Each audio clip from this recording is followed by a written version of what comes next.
Well, it's Friday the 16th of August. The bright full moon in Aquarius has just passed, and Mars and Venus are moving into Virgo in the next week.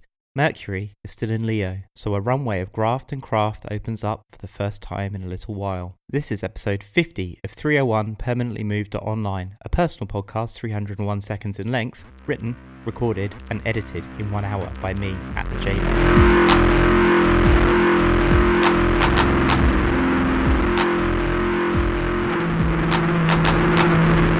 50 episodes, a bit of a milestone, don't you think? An opportunity to reflect on this experiment so far. Before I sat down to start making this, I went back and listened to some of the deep cuts from the early days last year, and I realised just how far this whole thing has come.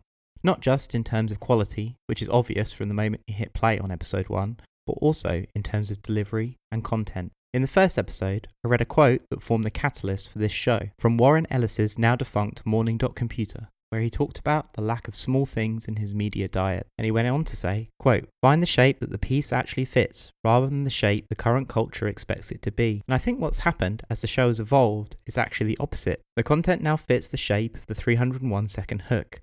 That first episode had no script at all, and I was just free talking into a microphone with no idea of where I was going, or really what I was saying. I quite like the casual tone of the episode, but I wouldn't subscribe to it.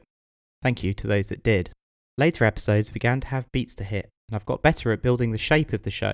The first show that had a full script, aside from the episodes where I collaged lots of quotes, was episode 1809, Remembrance, which was about my family's visit to my great-granddad's military grave in Belgium on the 100th anniversary of his death.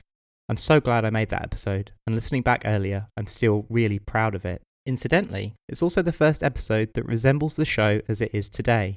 Intro, music, exposition. 19 episodes in, and it found the shape. As time has gone by, it's become easier and easier to sit down and write the script in 20 minutes. Each show is between 850 and 900 words fully scripted. I spend about 15 minutes non-stop splurging, followed by reading it back in about 5 minutes, editing the text in one pass. All other edits are done after recording, dropping sentences that don't work or moving paragraphs around. I tend to record the whole show in about 10 minutes in one go, including all the multiple takes, coughing and tripping over sentences that I wrote that I can't actually say out loud. The final part of the edit usually is because the first pass is too long, sometimes 5 seconds, sometimes 15. So the first thing I do is go back and take out all the breaths. If I'm still over, then I start to squeeze gaps between sentences. Episode 1918 on Fortnite is one example. Lewis Center describes those episodes as powerful.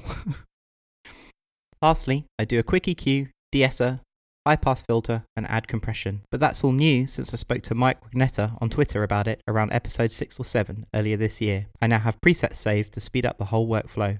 Moving on, some stats. This podcast is fast closing in on the psychological milestone of 10k uniques across all its destinations.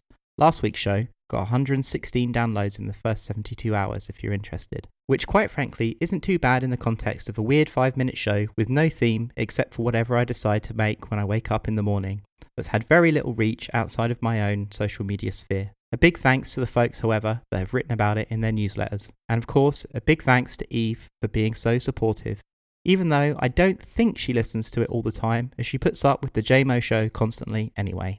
Love you. But her feedback from episode 2 still holds. I did get off the couch and do something. Lastly, having just listened to myself in the first episode talk about 301 being an exercise in getting over my self-critical nature and putting out content, I can say I set out and achieved what I wanted to do. Anne Lamott is still so correct when she says that perfectionism is the voice of the oppressor.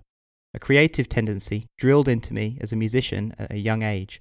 Learn your flute scales, get the piece perfect before the recital, or even get the set tight before the upcoming punk gig.